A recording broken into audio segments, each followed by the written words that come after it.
récemment agressée par un client de elle. Cosmétique, Jade pourrait bien se venger dans un si grand soleil. Shemsoda, son interprète, s'est confiée au micro d'Allociné sur ce qui attend son personnage dans la suite de la série. Allociné, cela fait 1 an que vous êtes arrivé dans un si grand soleil, quel bilan faites-vous de cette aventure et de l'évolution de Jade?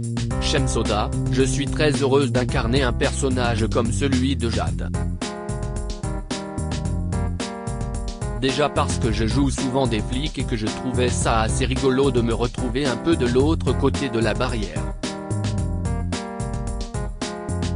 Et puis, Jade a une évolution assez incroyable. J'ai tout de suite beaucoup aimé ce personnage parce que c'est une fille pleine d'énergie, drôle, avec un vrai franc-parler et un fort tempérament. En ce sens, elle me ressemble beaucoup. On a souvent tendance à me confier des personnages assez sages et du coup d'avoir la possibilité d'incarner un personnage un petit peu plus foufou, c'est très agréable. Mon personnage était parti de Montpellier, je ne m'attendais pas à revenir avec une intrigue aussi sympa. Ils m'ont fait un très beau cadeau. Ça a été très marrant de me grimer pour commettre ces cambriolages, de trouver tous ces looks différents, de porter plein de perruques et d'incarner plein de personnages différents. Et puis c'était vraiment sympa aussi d'avoir cette rencontre avec le personnage de Folco Marchi, ludonote de la rédaction. Ça a tout de suite été très facile et très fluide entre nous. J'aime beaucoup sa manière de travailler. Je le trouve très inventif dans sa manière de jouer. Jade et Ludo ont un tempérament quand même assez joyeux, assez libre et je trouve que le couple fonctionne très bien. C'est très agréable de travailler avec lui mais également avec l'ensemble de mes partenaires. Avez-vous été surprise de voir Jade se ranger? Oui, si est surprenant. Je ne m'attendais pas du tout à ce qu'elle devienne comptable, rire. On est vraiment sur un virage à 180 degrés mais je continue d'essayer de garder cette espèce de fraîcheur. Elle arrive certainement à un âge où elle a envie de changer de vie. Et puis on ne lui a jamais trop tendu la main. Là, il y a quelqu'un qui lui donne envie de se poser. D'un coup, elle est valorisée et ça change sa vision des choses. Jade vient de décrocher un CDI chez elle. Cosmétique. Malheureusement, elle va faire la rencontre de Jean-Pierre Casil, Frédéric Guillot, un client de l'entreprise.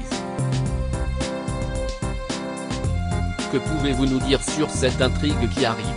Jean-Pierre Casil va profiter de son statut de meilleur client de la boîte pour faire des avances très poussées à Jade et même l'agresser sexuellement. Évidemment, Jade, qui a fait de la prison, ne va pas se laisser faire. Jade va être amenée à croiser son agresseur à plusieurs reprises. Elle qui a horreur de la police, va-t-elle porter plainte malgré tout? Elle songe à parler à la police mais elle n'imagine pas qu'on puisse la croire une seule seconde à cause de son passé de cambrioleuse. De son côté, Jean-Pierre va passer à plusieurs reprises chez elle. Cosmétique et la narguer d'une certaine façon. À force, elle ne va plus tenir et va se venger en se faisant justice elle-même. Comme elle a ce passé de cambrioleuse, elle va s'introduire dans sa maison et détruire toute sa cave de cognac. Malheureusement, elle va laisser des traces de son passage. Comme elle est fichée, il va falloir qu'elle s'enfuit et quitte à nouveau Montpellier. Jade et Hakim, Aïssam Medem, ont fait la paix. Va-t-il enquêter sur elle ou au contraire essayer de la protéger? Plusieurs personnes vont être au courant des raisons pour lesquelles elle a fait ça. Bilal va mettre en garde Hakim en lui disant si est certainement pas ce que tu crois. La victime dans cette histoire, ce n'est certainement pas celle que tu crois. Il y a donc moult possibilités que le personnage de Jade soit blanchi. Allez-vous quitter la série? Je ne sais pas, rire. Ça dépendra des scénaristes. Nous verrons bien. J'imagine que son emménagement avec Ludo tombe à l'eau? C'est ça. Ludo ne va malheureusement pas la suivre. D'ailleurs, on a tourné des adieux assez déchirants. Si est-il donc la fin du couple Ludo-Jade? Oui. À moins que Jade revienne, mais on verra bien. Tout peut arriver. Vous avez récemment tourné dans la série La jeune fille et la nuit, l'adaptation de l'œuvre de Guillaume Musso.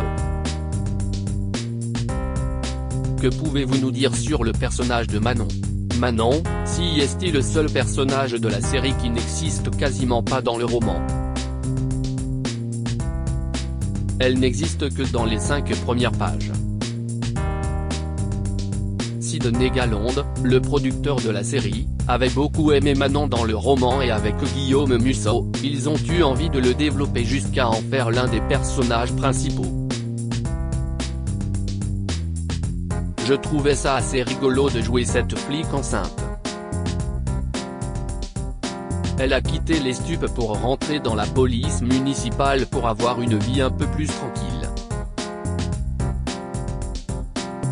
Dans le premier scénario, il y avait beaucoup plus de scènes sur la vie personnelle de Manon, mais ils ont finalement voulu la rendre plus mystérieuse. Elle était dans cette école quand Vinka a disparu. Ça a un peu traumatisé l'ensemble des élèves. Quand Thomas revient pour cette réunion d'anciens élèves, elle ne peut pas s'empêcher d'avoir envie de fouiner et de comprendre. Elle va malgré elle être rattrapée dans une histoire qui normalement n'est plus du tout dans ses fonctions actuelles. Malgré tout, elle va avoir envie d'enquêter.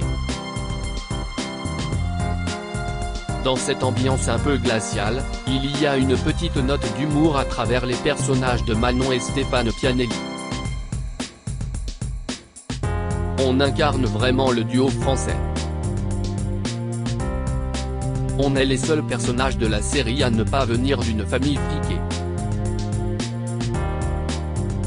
On incarne des personnages qui sont beaucoup plus populaires. Je pense qu'effectivement on apporte un peu de légèreté dans cette ambiance particulièrement lourde et pesante. Est-ce que ça a été difficile de jongler entre l'anglais et le français?